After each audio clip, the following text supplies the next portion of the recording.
So when I walk out the door, there is this array of plants just around me that I can access, whether it be for infusions or whether it might be, for skin or hair. There is just all there, just around us, at a hand's reach.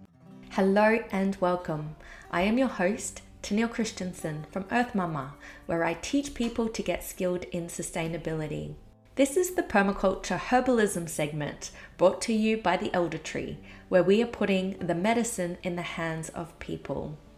Thank you for tuning in. I'm recording from my studio in Jabberkai land of Kuranda, Australia. And I'm going to give my respects today and always to the First Nations people, past, present and future, and offer my gratitude for the opportunities to learn their ancient wisdom in our modern world, bridging time and culture so we may all thrive. This segment is all about merging the world of permaculture and herbalism, so the art and science of ecological design and plant wisdom or plant medicine, so that we can cultivate healthy landscapes and people. If you want to be involved, you can be part of the Elder Tree Trove, which is our Patreon community. Stay tuned to this episode for more information, and without further ado, let's get into the interview. If we would open our ears, what would we hear? Morag Gamble is a global award-winning permaculture educator, speaker, gardener, podcaster, humanitarian, and the founder of the Permaculture Education Institute. She's also the creator of Our Permaculture Life blog, which you may have seen on her YouTube channel. It's been viewed over 6 million times. She teaches permaculture to teachers on 6 continents, and it's through her in-depth online course, the Permaculture Educators Program. Alongside that, she offers the incredible edible garden for budding permaculture gardeners. You can join her monthly for free film screenings and masterclasses. Morag joined me today from Gubbi Gubbi country in Maleny, where she lives at Crystal Waters Eco Village and where she homeschools her children. Welcome, Morag. I'm so excited for our interview today. Thank you for joining me, and let's jump into the very first question. I'd love for all of our listeners here to really understand why permaculture is an important aspect of your life. Hi, Tanya. Thanks for having me. I can't remember a moment in my life, actually, where permaculture wasn't an important part of it. I grew up in a household where permaculture was kind of put forward as something that if you're going to do anything that makes good common sense, then permaculture is it. My dad had heard, I think it was Bill Mollison on ABC radio, right back when he was first talking about permaculture. And he was so taken with it as something that just really was about, healing the planet. It was about caring for people. It was about growing local food, being sustainable, and that really appealed to my dad. And so I kind of grew up with that essence around me, which was really, really wonderful.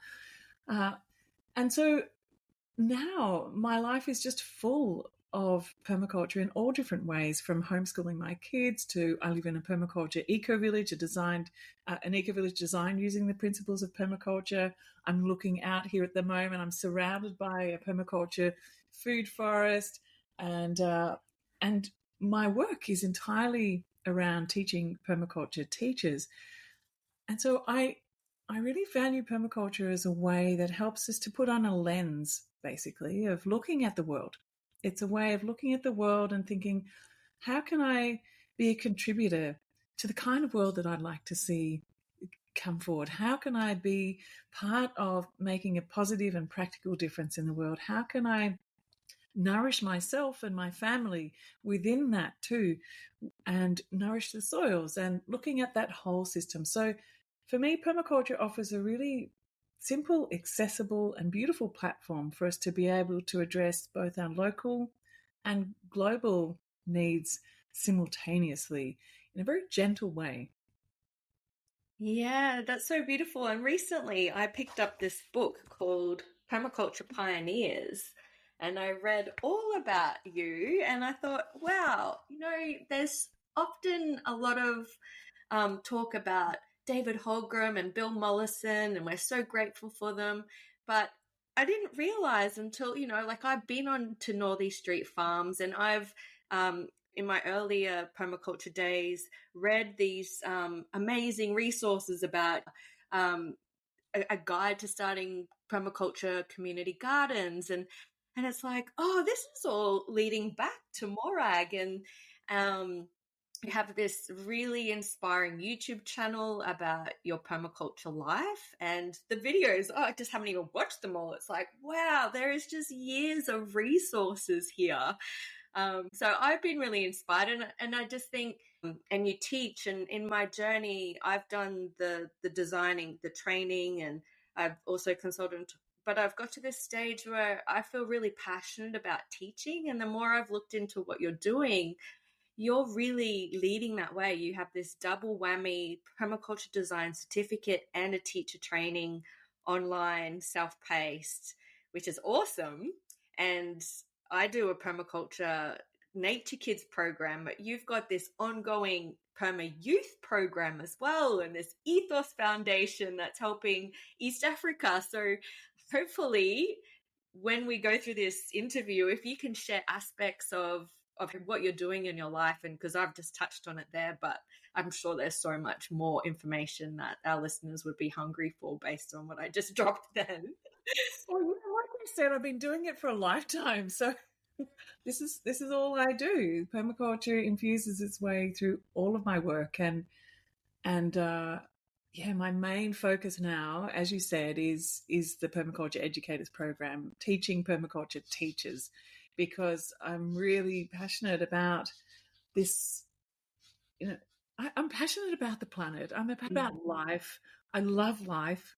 I love humanity. I love all the species that we coexist with. And I feel that my main contribution that I can make is to actually share a permaculture lens, which enables us to be able to live more gently wherever we are. And so permaculture teaching, I feel, is my main way that I can make a contribution, while I still also, and permaculture teaching looks so many different things. It can be teaching of courses, which I do, but it's also sharing through videos, sharing through podcasts like this. And I also have a podcast called Sense Making in a Changing World, which is talking with people around the world about their vision about how permaculture can contribute to making sense of what's going on and finding solutions forward. And then just working with local communities around the world, and particularly one area that I've really dedicated to connecting up the global permaculture community is with supporting the young people in refugee communities, because they're in the forefront of the impact of climate change. They're getting impacted indirectly but profoundly by the current wars that are going on because of the lack of access to food and the redistribution of resources. And so it's kind of like this invisible group of people that is a growing number of people who are displaced in the world. It's not that our world, we don't see the impact of it, but our lives and our lifestyles and the choices and decisions that we make and our countries make, and the most developed countries in the world make, are directly impacting. So how can we implement the permaculture fair share ethic and really pay attention to how we can be supporting? So what that looks like is basically, I have this charity called the Ethos Foundation, and anyone in the world who wants to can put money into that, and I will send it directly 100% to a young perma youth leader in an East African camp who we have a direct relationship with, who are running programs that are setting up demonstration gardens, perma kids classes, women's classes for local farmers, setting up music studios to sing permaculture songs, and also even addressing things like period poverty. And so a lot of the young women don't get access to school while their period is on, because they can't go to school unless they've got access to to pads. And so supporting washable sanitary pad making in the local communities. And that then also helps to reduce the plastic waste and also the cost and all these other things. And that is a project. So, and then what we do too is that anyone from the refugee community who would like to join in on any of our online programs, because they're accessible, are more than welcome to. So we get to build a relationship that way. And people who are sponsoring get to meet them and talk. And so we have this broader sense of what's happening in the world and understand that what we're doing in our permaculture worlds is benefiting us in our own backyards and our own families, but can also simultaneously be supporting some of the most vulnerable communities in the world. And I feel like we have privilege in Australia. And what can we do with this privilege that can really make a significant difference and direct difference and build a relationship so that we have a greater level of understanding, not just what we hear in the news, but actually hearing direct from people on the ground of what's going on. Yeah, I love that. And that really demonstrates that principle of working where it counts the most. You know, you're going into these marginal places and, you know, where it matters the most. You know, we are so privileged and it's so easy and we have the convenience, everything. We're such a small portion, really, when you look at the larger scheme of population and what's happening. And also, if you think about it too, that in a camp like that, they probably get about $3 a month, if they're lucky, to spend on food. That's what they get from the UNHCR. And I'd always thought, oh my gosh, we have this UNHCR and that's supporting people who are refugees. It's like, yes, but not really. And and that money gets spent on basically some kind of imported, probably GMO maize meal. That's the worst quality kind of food. And secondly, some kind of bean. No fresh food, no medicines, no herbs, no anything. And so really part of this program that we've been supporting is really helping the communities there to create and adapt permaculture in a way that makes sense, but creating localized food gardens, kitchen gardens right up close to wherever they're living or in a school ground or around a community centre, where they can access really good quality, highly nutritious food that can support them as their young growing bodies or for young mothers or for breastfeeding mothers, so that they have nutrients that are actually nourishing their bodies, nourishing their minds, and giving them the capacity to heal through better food. You know, that the access to that is just not there without these kind of programs. And so I think it's incredibly important. And particularly, you know, when you're talking about the kind of things that you talk about on this show, it's like, you know, how do you create a healing garden? How do you create those in places that are devastated? And this is kind of the best way that I've been able to find to contribute to that in some way possible. And it doesn't take very much money. You know, I don't send secondhand stuff over. I just send money. And then they can get local seeds, local tools, local resources, and make it happen right there. And we get feedback by them coming and telling us the stories. They'll send in photographs or send in little videos of what's going on. And that's it. It's as simple as that. There's no massive reporting or admin. Everything is just very much person to person and mostly woman to woman. You know, to be honest, that's kind of where it mostly is. Yeah, having conversations, building those relationships with the women. Yeah. Wow, that's so beautiful. So maybe we'll take that into that conversation of herbalism and permaculture. So do you integrate plants specifically from like a healing perspective in either your home, garden and community?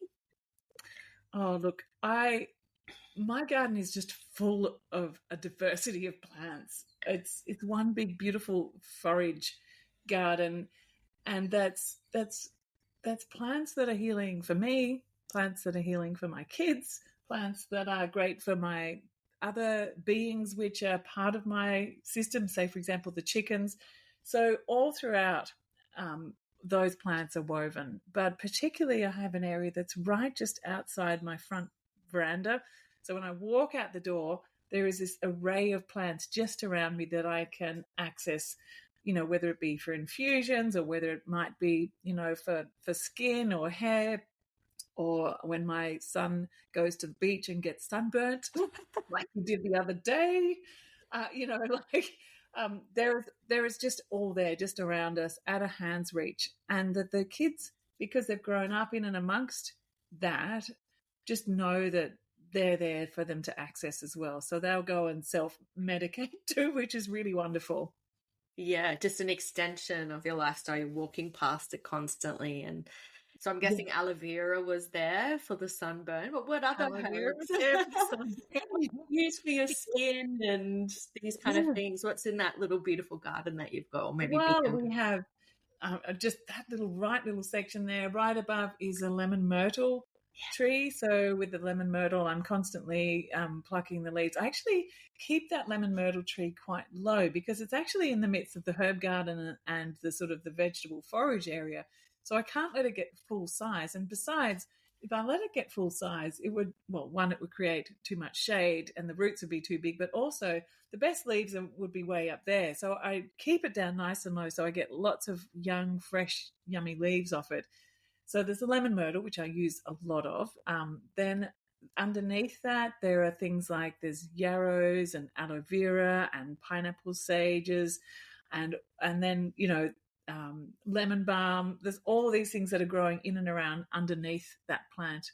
And then further up the path, there's comfrey and there's turmeric and, all those kind of things that are around. But, just going back to the aloe, I have kind of wild curly hair.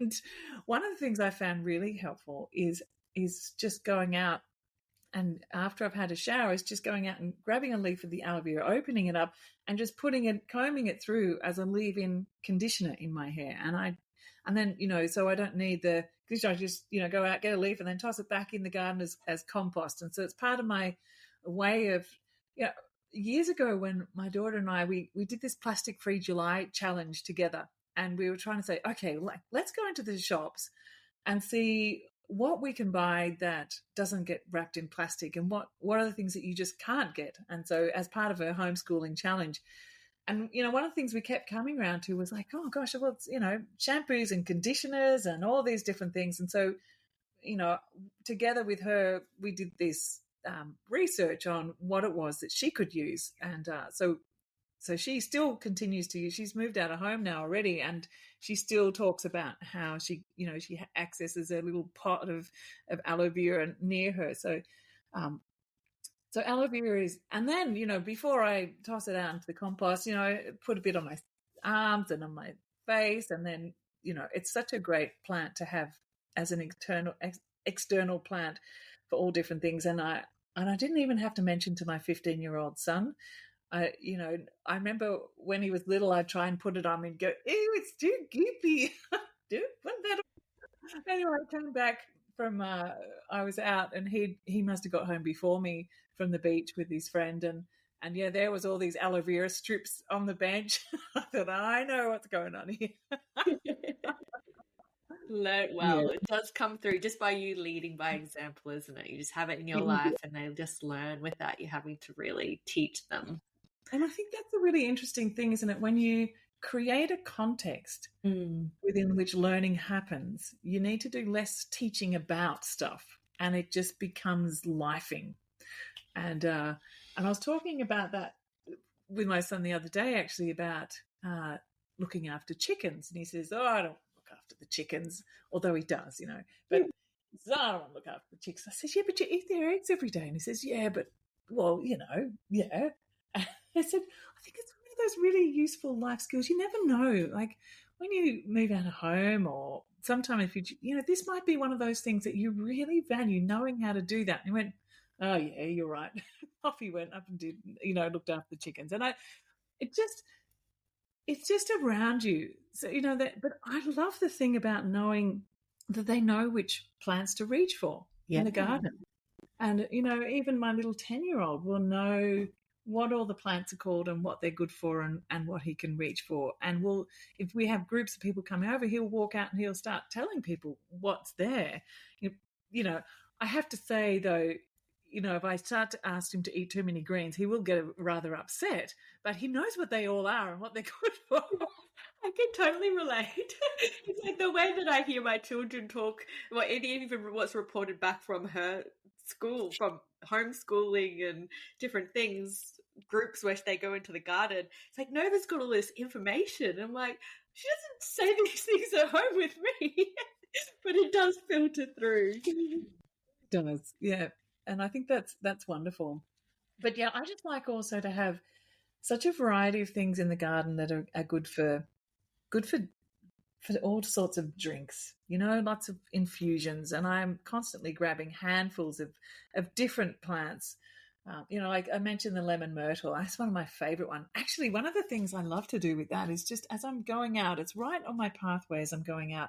So I just grab a handful of them, stick them in my pocket, and then while I'm out and about during the day, I can just smell them. It's such an uplifting smell. And I think, there's a lot to be said about plants and that it's not just about ingesting them. It's actually this whole sense that comes from being surrounded by these plants, by the visually what they look like, what they smell like when you're going past, the aromatic oils that are just wafting out of your pocket and filling, there's, if I've got to go and do these library talks soon. I've got maybe 10 library talks all across the Sunshine Coast. And I take in plants from my garden. I fill up the table in front of me with all these plants, and people come in and say, "Oh my gosh, this library smells amazing!" Like there's this, and it's this sense of the plants, and they presence themselves right away just from that. And I also really value the color and the texture and the visual beauty that they bring into the garden. That really makes me feel so whole and happy, And I've got to the sense too, because a lot of these plants are perennial plants, and they've filled in their little niches in the garden, and they're very low maintenance and they're very productive, and I can take snips off them and hand them out as much as I like, and that's actually helping to make them look even better. That in a way too, that they're attracting a lot of beneficial insects into the garden. They're a really important part of the whole system of my food gardening. That I don't know, I've ended up coming to see this myself as really the gardening. And in a way, the herbs and the plants are gardening me, like going, okay, well, you need to do this now. And I just watch and notice rather than controlling it. I'm in relationship with the garden. And there's something in me that once I realized that, like a sense of wholeness and a sense of groundedness and a sense of peace in that it's not like a stress. I have to go out and garden now. I've got to go and do these things. It's more like, I'll go out to the garden and just enjoy being there. And while I'm there, I might end up actually doing something in the garden because I just notice that needs doing. And it's a different relationship when you get to that. And I'm also really exploring, I don't know, I'm finding that I'm lacking the words in English to describe the feelings or the essence of this relationship. I started asking, I've just come back from a speaking tour in the UK, and I was asking this question, like, what is the word for that feeling when you feel deeply connected to a garden and a place? And it's not just biophilia where you feel a sense of connection with nature, but you understand and you know where your food's coming from and where your medicines are and which bits you can harvest for maybe some, you can coppers to use as fuel. Like you're nourished and you're supported by this whole system, and that it's your habitat. But when I say habitat, it feels very scientific. It loses some of the spirit and the essence of it. And someone said, there's this word in Welsh called cynefin. And so I looked at it, I thought, yeah, that's getting pretty close. And then I started looking into other languages that are more traditional or indigenous languages, and went, they're there. That's where those words are. We don't have those languages in the modern English. Maybe in old English there might have been something, but our relationship with nature and the production of gardening and production of plants, all that kind of will garden something, or it's a doing to something rather than a being with something. And that relationality, I'm really keen on exploring what that looks like, what that means, and how we can describe it without using so many words like I just have now. Like, you just have a word, we know what we're talking about. Maybe there's not a word, but maybe there is. Anyway, as I was looking into, because I have a lot of kind of old Celtic, my middle name is Mackay, and I really feel part of like the Scottish tribes and all that sort of thing. And so I started looking into some old Scottish language, and I found this word as well. But as I was discovering that, I found this other word, and I don't speak it enough to be able to say it proudly and loudly on podcasts. But the meaning was the sound of the leaves rustling as a bird takes flight. How beautiful is that? So beautiful. Like, where are those words? They're the words that I want to rediscover, so that I can describe a different way of being in a garden, because I feel like part of this, it's the herbs and the plants and all of them, but it's in the relationality that you have in this whole sense of well-being, in the sort of the spirit of being in the garden. And I don't know, have you come across any words or anything?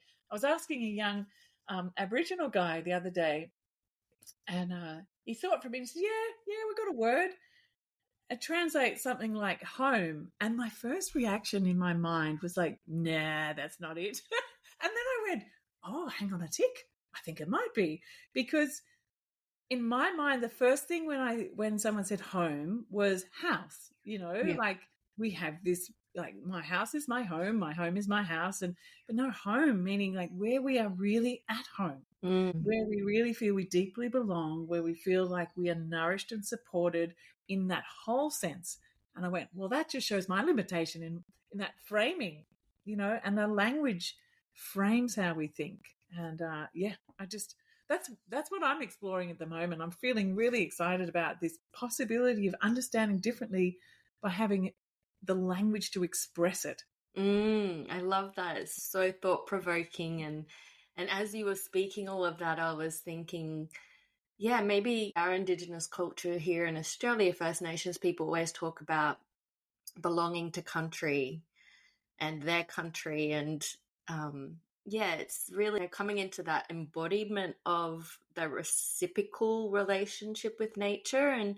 And somebody recently at a workshop at my place asked that question of, how do you know what to do? Like, do you have a list of things?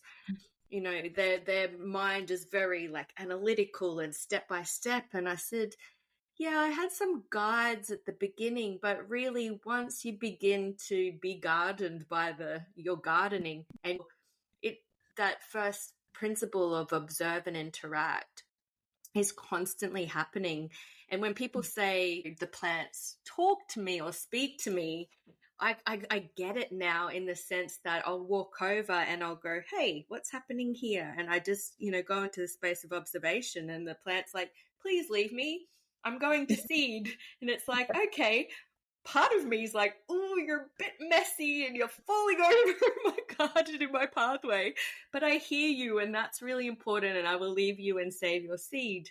And then I spend maybe 10 minutes walking around my garden, and it's like, it's speaking to me. It's like, do this, and that needs to be mulched, and prune me here. And it's like, it's just then becoming that, the other principle of creatively responding to change, or coming in and taking that feedback and responding, rather than going in and going, I'm doing this. It's like, okay, what do you actually need?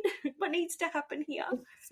Exactly. And I think that's, we can have a plan, a design, an idea, but it's when we come into that place of being truly in relationship that it becomes really easeful. Yeah. It becomes a peaceful way of gardening, and it becomes, oh my God, like it's that. I remember when Bill Mollison used to do that thing of like the reclining gardener. Once you got it set up, you can recline, and like, it's not to say that it's not a do nothing, but it's just just more of a noticing and a slowing down in it, so that we respond rather than go out and do. And I think that's, it's it's a really beautiful way to be in the garden. I absolutely love it. I really do. Hey, this is a quick interlude. I trust you're enjoying the episode thus far.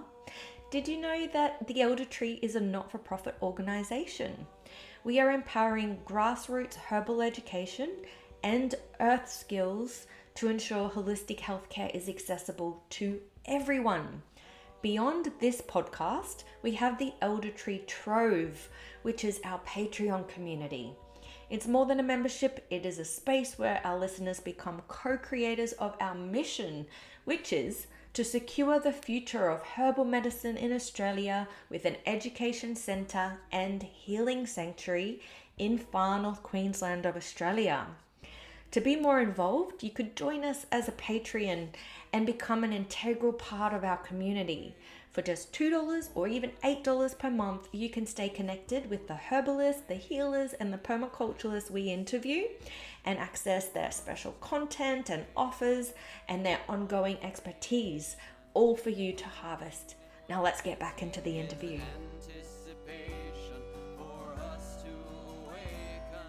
Yeah.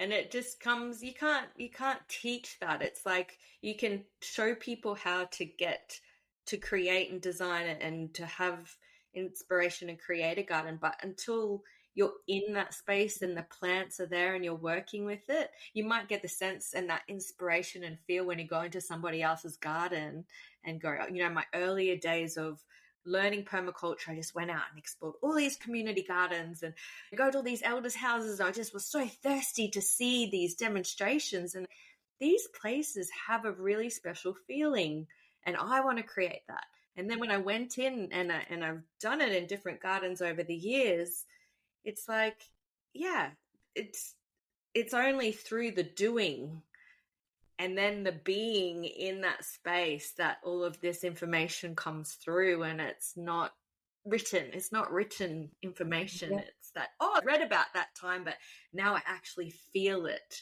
Yeah.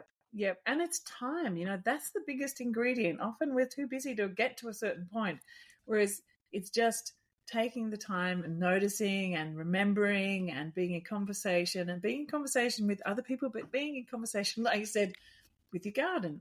And you don't have to speak out loud, and you don't even, if it doesn't make sense for you to talk about it in words, it's just, it's noticing and it's responding.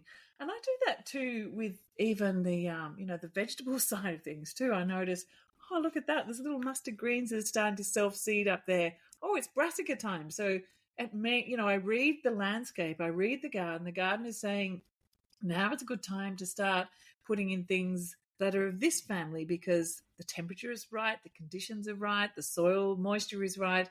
Okay, so I'll start doing that. Or if I see little tomatoes popping up, oh, it's a good time to get those things in. And I think here particularly, like we're in a warmer environment, and that works really, really well. I guess if you're from a much cooler climate, by the time things self-seed in your garden, you probably would have done it before. But I think we can really shift and change how we garden and respond in these warmer climates and be far more interactive in that way. Because a chart, particularly as the climate is changing, a chart doesn't tell you. Like, it might tell you something generic, but what is your particular place in your particular on your country? What that's saying? What is that saying? And I really, really, yeah.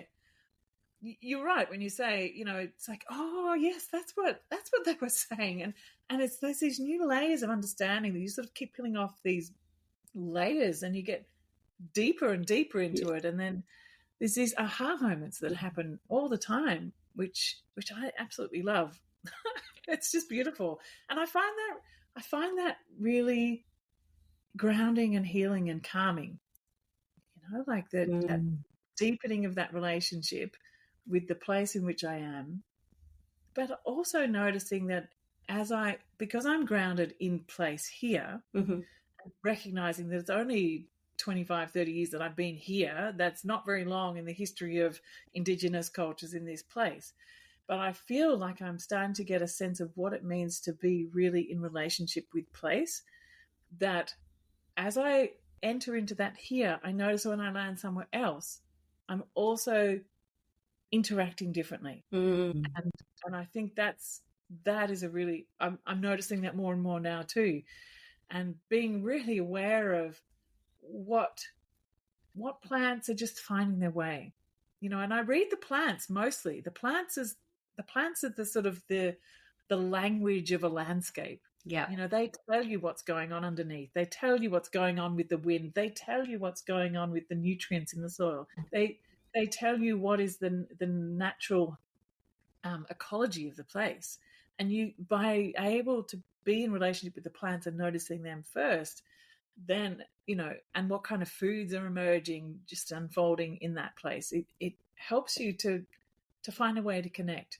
And I think that's, it shifts how you enter into a place. You become far more respectful and, well, I don't know as respectful, but you come just a lot more, you enter more quietly into a place rather than barrage on all in and think, right, I've got these great ideas and I can really help to change and shift that. And I find it hard actually these days to do consulting because the expectation is you're going to come in and tell someone how to do something like that.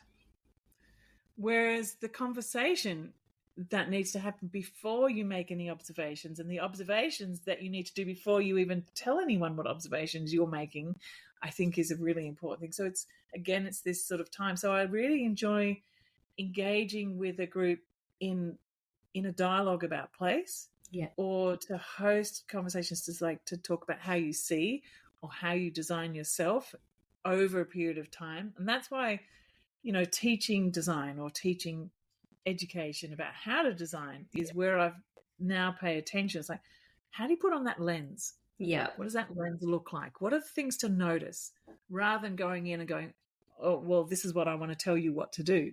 Because how you relate to your land and how I relate to your land is something quite different. Like, I could give you a couple of ideas, but in actual fact, the ideas that you'll come up with in relationship to your place and your family and your history and all the things that you bring with you, all your roots and your deep well of knowledge and experience that finds its relationship with that place, that's a different thing. And it's a really interesting dynamic that I find myself in quite often. It is. And I guess it's coming back to that, because people have the time, like you're observing over a period of time too. And that's where I got to as well with consulting and designing. We'd, create these beautiful gardens and, people of wealth were able to afford them. But then I was coming back and they were still buying greens from the shop and they weren't eating from their garden. And it's like, they weren't part of the process and they weren't connected to the garden. And so that's why I'm with you. It's like, let's just educate people how to be the designers rather than be the designer for them. Yeah. And you can mentor along the way and walk with them in conversation through a place. But that's definitely where I've come to. And how to ask the questions or how to find that mindset or how to see something, how to be in relationship. And I find that super exciting. And also to go into, I love going to other people's gardens. I've just been to over to the UK and I'm in the process of editing a whole lot of new YouTubes with like videos of different people's places and what they love, what they see, what they notice, so that people tell the stories about their observations and how they've responded to that particular situation. And you might, if someone's watching the video, there might be 1 or 2 points that they get out of that film, 1 or 2 points they get out. And it's just this harvesting of different ideas and insights that open up our thinking in how we might approach our own spaces. And that, that opportunity to go and visit different people in different places is always something that I love to take up. Yeah. That's my favorite holiday, going and looking at people's gardens and landscapes. But I see, like, your education, you do a lot of one-on-one and group work, but you use film a lot. And so you have your YouTube channel, but you also, I can't remember the name of the film, but you created a documentary. Didn't you produce a documentary a little while ago? Oh, and only a little short piece. Think That was my global, very eat local, a diet for a sustainable society. Was that back yeah. a while ago? You've done That heaps was more that was since my then. first that was my first foray into film, I have Okay. to say. And I got a grant from Maleny Film Society to do that one. And I interviewed a number of different people, and I brought in the focus was looking at what's going on in this particular region because it was from the Maleny Film Yeah. Society. It was like what's happening in the local food sector, but then I took it out into what's going on in the global food system. Interviewed some professors and scientists and ecologists, and really trying to bring in this broad perspective. And I look at it now, and it's still as current today, the issues, sadly, in a way, so that, Think Global, Eat Local is the name of that. And you can find it on YouTube. It's there and it's available. And, the reason I made it was I thought that it could be something that was a short snip, a 15-minute snip that you could drop into a class. You could drop it into a permaculture class. You could drop it into a school class. You could drop it into maybe something that people might be able to use even in local government if they're wanting to talk about the issues of why should we have a local food policy, for example. And that was really my imperative of making it. I was learning how to do filmmaking then, and if I looked back at it again technically, I don't know whether I'd be super impressed with it, but it took me so long to make. And that my brother went out and did a filmmaking course, and he actually did a degree in filmmaking. So I asked him to show me how can I film and edit and release a film in a day. And that was my challenge. And so that is what I've done ever since with the YouTube channel. So when I go on a film, I film and I edit and I can upload in a short period of time. And that is how I've been able to create so many YouTube. So I think the point with that is that rather than getting too fussed about fancy editing, is focus on the content and design it and try and do as much editing in camera as possible rather than relying on taking a whole lot of footage and then having to spend all this time going through it, to really be quite precise in the planning stage. So I plan it out, then I do the video, and then I just need a little bit of editing and then upload it onto YouTube. And, I think there is so much knowledge in the permaculture community that is so incredibly valuable. If we could share that out more, another course that I run now is called Share Permaculture, and the point of that is to try and encourage other people to get their permaculture knowledge onto podcasts, onto YouTube, to run live events, to write articles, to create documents in websites. Like, how can we get this knowledge that's embedded in our communities, that's incredible knowledge, out into the world? And so I think YouTube is one of those simple things that we can use. People are very accommodating of film quality that is obviously coming from a phone, and everyone pretty much these days has a phone that has a video quality that's good enough. As long as we get reasonable sound, and all you need is a little lapel mic, or if you're close enough, the microphone on the cameras is fantastic these days. And then you use free editing software that if you're using an Apple Macintosh, it's right there, free editing. And you can create films so super easily. And I think that sharing that, whether it be walking through your garden and telling the story about, this herb that's growing really well in your garden and how you use it and what's going on with it, and putting that up.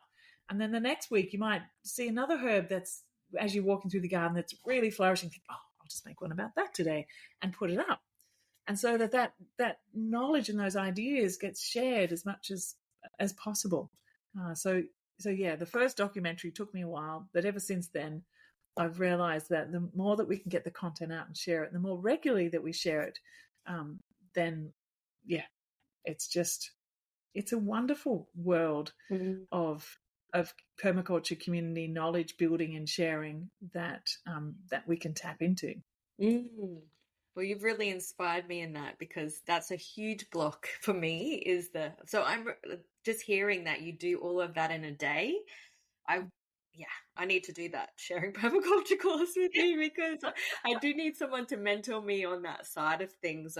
This podcast has been a step in that direction, but I've made so many videos in my garden and I've never actually published them because I freak out, and it's like the amount of editing time. So that's a really good challenge, and maybe letting go of the perfectionism and getting out of my way and just getting that information out there is ideal. Yep. Yeah. I think, oh gosh, it's making me think that, well, maybe we need to have sort of a bit of a permaculture YouTubing community of practice or something that means that we can, those people who really want to do it, we can, support and mentor one another, because I think it's really important. There's so much knowledge that the really beautiful knowledge that you only get when you're talking to people. Mm-hmm. It's not the stuff that you read in books. Mm-hmm. And when someone gets on a video and they feel comfortable enough, they start sharing a story about it or some history of it or a dimension of it that you just don't get when you sit down and write in a book. It's a different way of communicating. Yeah. Something else comes, when you're out in the garden, I don't know, like you said, I started Northeast Street City Farm, and it was one of the best things, like actually just being beside someone and gardening, and then the stories would start to come and think, oh, I didn't know that about this plant, and the things you would discover, and just in conversation. And I've tried often to find where I can get that information, and it's like a little snip here and a little snip there. So that's why I've sort of tried on my YouTube, and it's like just go plant by plant by plant, just to talk about those sorts of things. And that way it's also very searchable. So someone can go, what are the medicinal benefits of turmeric? And up it comes, and then you just pick one, and because you got to think about how someone might search a YouTube. Yes. You think about how you search YouTube. You might ask, what are the medicinal benefits of comfrey, for example? And you're looking for something specific. It's a how-to or a what, or it's like a question about something. And so really just diving into that and answering a question. And then, yeah. Awesome. Well, I'll sign up to that masterclass. Yeah, great. Oh, good. Just add that to your busy schedule of everything that you're doing. Cool. Well, I know you've talked about, your beautiful herbal garden, your Backdoor, and then the rest of them that are spread throughout your garden, the lemon myrtle. Is there, I know it's a really hard question for all permaculturalists, but is there a favorite plant that you recommend as a must-have to include in somebody's home garden? And if so, why? And obviously you're in a subtropical area, so you don't have that maybe plants people have in arid or temperate climates, but what would you recommend, or what do you find putting in and suggesting to people when you're doing consultations? Well, I'm going to have to default to comfrey. Yeah. It's the super plant.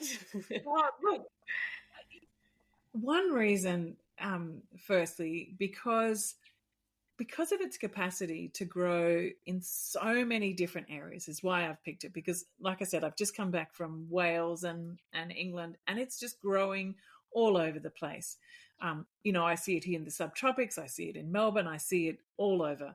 So comfrey is a plant which I find an amazing plant that can help us to create such great biomass really quickly. So if you start with an empty paddock and you can plant, a section of comfrey, you will get massive biomass, which you can be collecting that, putting it in your compost, activating your compost, feeding to your chickens, using it as a chop and drop mulch, putting it into your no-dig gardens. So as a step back from, it's not necessarily the sort of the main herb that you might be using in your, herbalism, but it's a plant which is tending to the soil. It's tending to your whole system, and it helps to activate that. Also because it's got those deep roots that push their way down and help to wriggle their way in and open up the soil. And as their roots biodegrade, they're kind of feeding the soil and opening up channels for water and creating activity for life to get going in the soil. As the leaves are shading out, they'll sort of create habitat for other little things in them. The flowers create beautiful habitat for the bees to come in, and because they're so broadleaf, they sort of help to create a bit of a a weed barrier around the edge of your garden. So, for all of those reasons, and then, to make comfrey lotions from them, and comfrey salves, and even like a comfrey leaf infused oil for skin and for healing. All of those things I really appreciate comfrey as, and it's so easy to propagate as well. All you need is a little snip of the root, plop that in, and you get a whole new plant going on. And I've even encouraged people on balconies to use comfrey. So you can grab a comfrey root, pop it in a pot, and you'll have a whole new comfrey plant, which then you can use to create your own mulch. You might even want to create some liquid fertilizer on your veranda, which you can then feed your plants. So you get this kind of cycle going on. You could add it into your worm farm or your compost, even on your balcony. So it helps to get that circularity going right there. So comfrey is definitely one for all those reasons, and possibly many more that I haven't mentioned. Yeah, I really love it for that too, because fertility is like the basis. It's so important. And that's one of those things that, like it's one of those outputs that people often bring into their system, and it comes in plastic. And, the more that there's just so much waste that can create so much fertility on our sites, that if people just tweak that little aspect about their lifestyle with just learning the skills, it's so basic, it completely changes everything. And comfrey, I get you. It's just like we can't move past it. It's come up so many times in these, and I sort of just... I bet you. I'm sure it has, and I was sort of hesitant to say it because I thought, everyone's going to say comfrey. Yeah, but it's good because then the listeners are like, yes, there is really something. It's a pattern that keeps emerging. As one that helps to activate the site, I think it's really important, getting things started, but then also nourishing. It's a nourishing plant for your garden. I plant it around the edge of my fruit trees as well, because around the drip line, and it's sort of self-mulching there, and it's helping to feed the feeder roots of the plants, and I plant it around the edge of the garden and mulch up to it, so it's holding mulch. So it has many functional elements, as well as tending to our health and well-being and the health and well-being of the soil. So I think if you start to look at most plants through this lens, I think, from a permaculture perspective, there's been so much focus on comfrey and describing all these multiple benefits. I think if we look at most plants, though, as well, we could do a similar thing. And if you take the pattern of how we just described comfrey there, and we use that pattern of describing many other plants. For example, I'm just outside here, I have a mulberry plant. And I could have said just as many things about the mulberry plant as what I said about the comfrey plant. The way that I've used it to create living fences, the way that I use it to shade the chickens in the summertime, the way that I use chop and drop leafy matter, the way that the kids have had science experiments with silkworms, the way that we eat the fruit, and the way that one thing that I've realized more recently is that every summer, as the summer is coming on, it is the landing pad for the migratory quails that come into my garden. And they come back every year. They have for over a decade come back to this one particular tree. And it's helped to make me really realize that, okay, well, I planted the tree and I did it for all these functions and uses, but it's actually not my tree anymore. I realize that it's our tree, and everything that we do in our gardens becomes it becomes like it's our garden. Yeah. Not my garden. And that if I now start to want to do anything in my garden, I often step back and think, well, how will this action impact the other species for which this is home to? And if I decided I would chop down that mulberry tree, then I would be affecting the migratory patterns of this particular bird that's decided that that's its home from October onwards. And this expanded awareness of place, when we start to think of all of the different ways that the ecosystem interacts, it really lands us in that place of we are the gardening, we are the ecosystem systeming. And, even with the comfrey, once we start to put that into the system, it creates all this other lifing that's going on into the soil that we don't even really know about, that's enhanced by that being there. So I think if we can see ourselves as really, beneficial actors in this system, and really value our role as helping to enliven spaces through our interaction. And it's not just about what we can get from a garden for ourselves and for our well-being, but how we can be the well-being of the system, and that through that relationship we are in fact becoming more well ourselves in the whole sense of the word. Yeah. Oh, there's so much to that. It just reminds me, it's like we have, as part of my online courses, so we're creating our book of kin. Each family is creating their book of kin, and the purpose or the intention behind that is that, that everyone kind of gets into permaculture because they want to obtain a yield. They want to be able to grow wellness in their gardens and provide for their own needs and be sustainable, which is a really beautiful entry point and motivation. But everything you just spoke of, that's the those are all the gifts, and that relationship and thinking like ecology, or that permaculture mindset, is what forms when you start seeing, oh, okay, well, I just wanted mulberries and some shade, and now it's like, because you have that relationship, you're seeing so much more of the system. And I've been saddened over the years to see, initially I worked in real estate, and I found myself actually being more attracted to the gardens. But I would see, these properties where people, there's 20, 30-year-old fruit trees there, and then the new person would come in, buy the property, and just cut down perfectly good, producing mango trees, or even a citrus, because they didn't know what it was. And it's like, how can somebody not even know what a mandarin tree is? And then they go into the shops to buy mandarins, and they had this, this legacy that was left there. And I think, everything that you speak of, it's like when we move on from a place, to be able to pass on those stories and not just go, oh yeah, there's a mulberry tree, but my kids had a cubby house in here, and we did silkworms, and all of these birds come in at this time of year, and we've documented the cycle, and to be able to share the stories of the land. And that comes, and I think it's like a big theme right now. I'm really feeling into Australian Indigenous people, and that conversation about belonging to country, and all of their stories and their totems and connection to the animals. It's like, I'm starting to feel, like this culture really makes sense to me. Even though I'm like a white person with a bits of background, I've got so many different lineages, but I've grown up with like searching for culture. And I think that's why permaculture and understanding ecology and my place in the world, and what you're teaching, it just makes so much sense. It gives purpose. And I think you're absolutely right.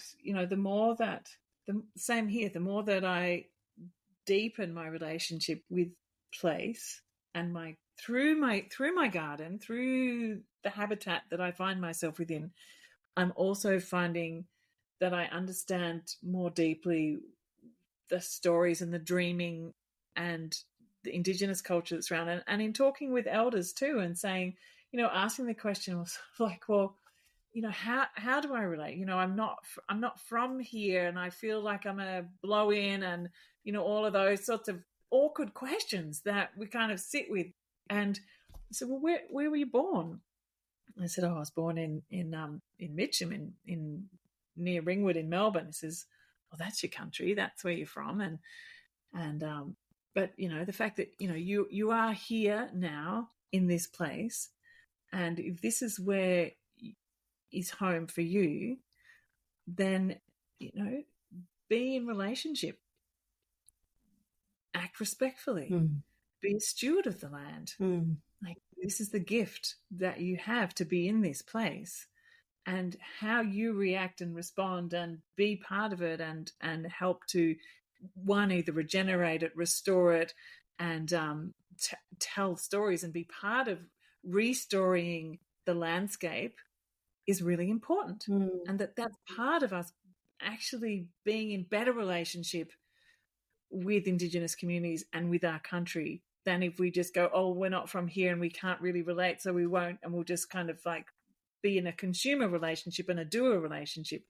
I think actually part of the healing and this way of finding our way forward is deepening into this as part of that reconciliation process, I think, really importantly. Yeah. Yeah, my dreaming is to go where I'm invited. I know that's something that you speak of a lot, and I look forward to the invitation to be able to take my my little bit of knowledge of permaculture and to go in and to learn from communities about what they're doing there and find that bridge and help in whatever ways that I can. I look forward to that day.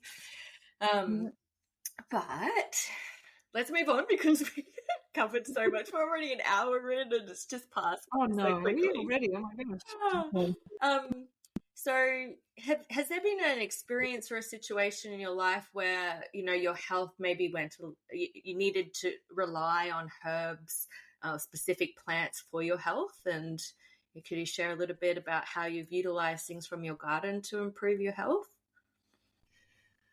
I have an ongoing thing with breathing. As I grew up, I often had asthmatic bronchitis. I think it's something that's come, like it's a generational thing, and I get triggered quite a lot by, it could be smoke or it could be perfumes or something else, which is why I really like living out here away from chemical smells and all that kind of thing. But so sometimes I do get triggered with that. And so I find myself going out into the garden and I will make up a wicked brew of all kinds of things that I know are really good for lung health and for helping with decongestion.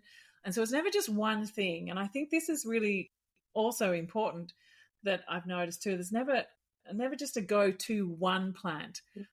Same with, there's not just a go-to one salad plant, or there's not just a go-to one fruit plant. Like it's a fruit salad, or it's a mixed green salad, or, you know, if I'm making spanakopita, I'll have like 20 different greens that are in that mix. And it's the same with the herbs. I find myself reaching out for, you know, the go-to plants that I would put into that mix are often things like, like the lemon myrtle, lemongrass, gingers, turmerics, yarrow, and I'll put that all into a nice blend, and then I'll be sipping that throughout the day and having that as my drink. And maybe with a bit of, if I've got a sore throat, obviously I'll add in a bit of honey in there as well, or depending what citrus is on at the time, I'll also squeeze in, maybe it might be some lemon or some lime, or if it's a time I got some Buddha's hand going on, I might sort of chop up some of the, the fingers of the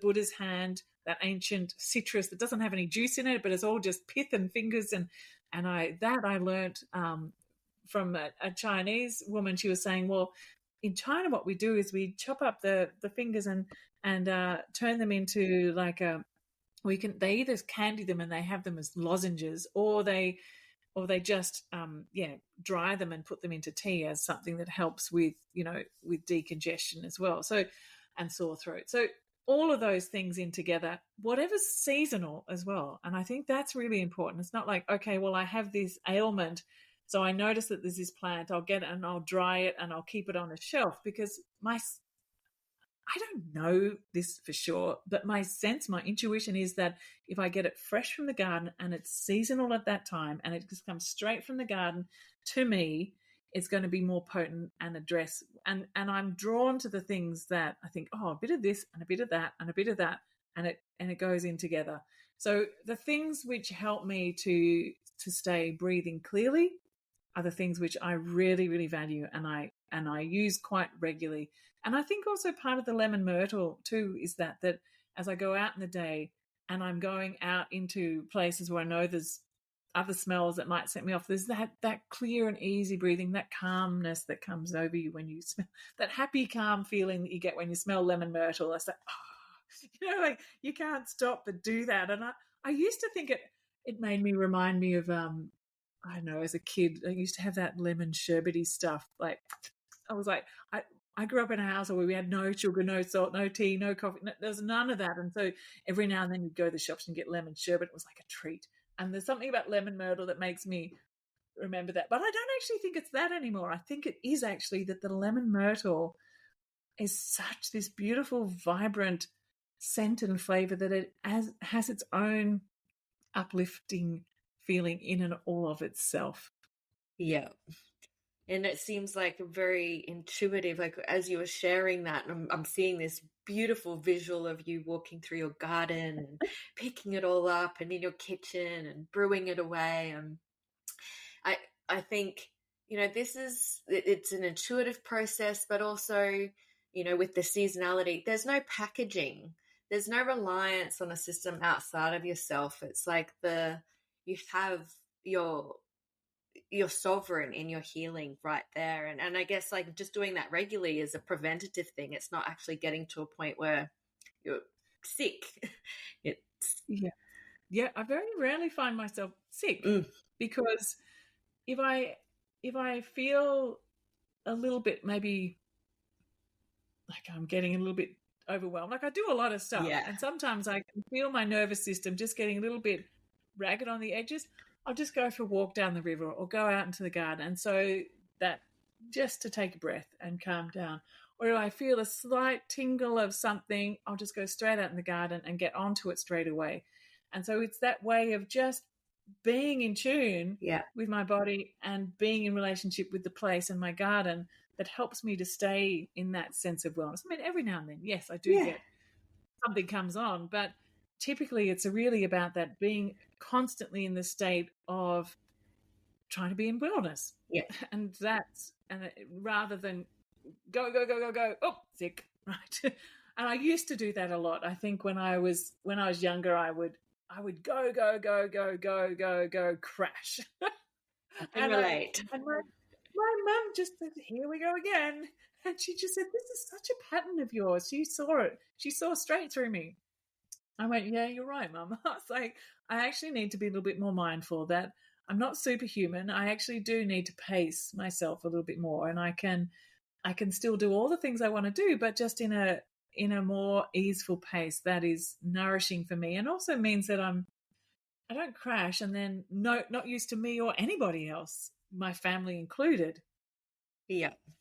We got to be on it with the children. Hey, it's just not. It's not just us anymore. It's like all of your students, and you've got all these responsibilities. So maintaining our health, and it's so much easier to do when we've got it all in our garden.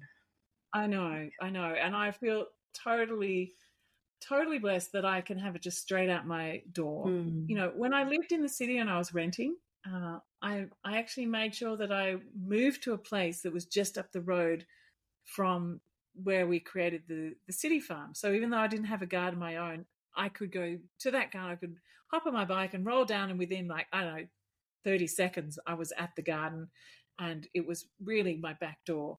And so trying to find a way to be surrounded, find a way that I could be surrounded by that quite as quickly as I could possibly be. But even then, sometimes I've lived in really highly dense spaces and just trying to grow something even on a windowsill or on the veranda so that there's some sense of connection.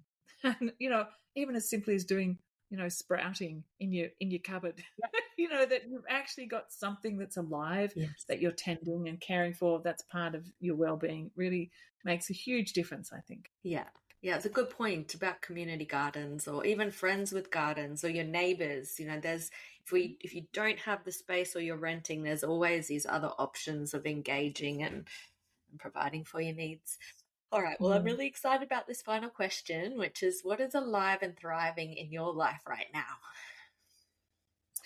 Gosh, what is alive and thriving in my garden is thriving all in of itself, and that's really beautiful. I have two beautiful homeschooling boys who are alive and thriving and keeping me absolutely busy in my daily life. And wrapped around all of that, I run the Permaculture Education Institute, and so this for me is my main. All of my work basically. It's what I dedicate my time to, is working with people on 6 continents teaching permaculture teachers and making sure that there's accessibility to young people in refugee communities, and just really trying to find as many different ways as possible to share permaculture. And not just in a way that it's about doing it in your backyard, but it's actually recognizing that there's a lot going on in the world right now. And how are we to live? How are we to respond to these multiple crises that we're facing? How are we to even begin to feel like we can have agency to impact that? And it's really about how we can find the most and it does come back to our home, to our communities, and the way that we ripple out from there, from that place of strength and groundedness. And so teaching permaculture is far more powerful, I think, than I could ever possibly imagine before. And I've shifted the way that I imagine how change happens, because often we think like change happens like I'm showing like this pyramid shape. So like often we think that the power is at the top, but if you knock off the top, someone else will just come up, and it's just the same old. Where the power really lies for change is actually through, when we use like a natural metaphor, through this myceliation. So if we tend to the soil, we tend to this community of practice. Just imagine, like, anywhere you go in the world, and I've had the pleasure of visiting many different communities around the world, you don't have to scratch very far in the surface, and you'll find people who are doing this. You'll find people that are either doing permaculture or something that looks like permaculture, and making a difference where they are in their communities, in their families, at their schools, at their community centres, and really helping people to live well, to meet their needs, to address issues that they're facing locally with agency. And so basically what my focus is to help to compost those. Like, by that I mean apply compost so that the myceliation can go further and faster and really get much stronger, because this interconnected web of relationship that's going on in this unseen world, like in the soil, is actually where the power for change lies. And every now and then we'll see evidence of it by things, like you see evidence of the mycelial network by mushrooms popping up, and you go, oh yeah, it's alive. There it is. I see it now, because like it's underground and it's connecting all the different trees and plants and helping to nourish them and each other. And then you see them. And so it's like, where you see it, like tend to that, like apply more compost, shine a spotlight on it, uplift it, add more context to that to help it to really thrive. And then as that mushroom matures and spores, it sends billions of spores out into the world, which land. And if they land on sort of fertile soil, so more compost, then we'll get more of that happening. And so really that's kind of the way that I see the possibilities that permaculture educators can have, is by tending to that mycelial network and supporting the spread of that community, people to people care, the earth care, the people care, and the fair share. And not only does it feel like I'm not just exhausting myself from fighting, it actually feels like I'm growing a community. I'm growing the sense of love and care, and through a gentle way. And that to me feels like a really nourishing way to live. And that's alive in me. Yeah.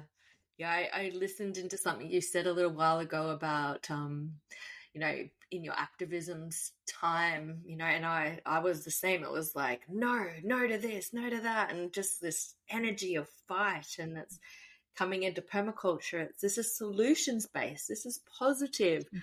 And a friend said to me the other day, I feel hopeless. And it's just like, I felt that too. But then I found permaculture. And it's, it's non-dogmatic, but it's these values and ethics that really make so much sense. And with that lens and with the types of people that are coming and sharing, it's this beautiful network. And you've connected it globally.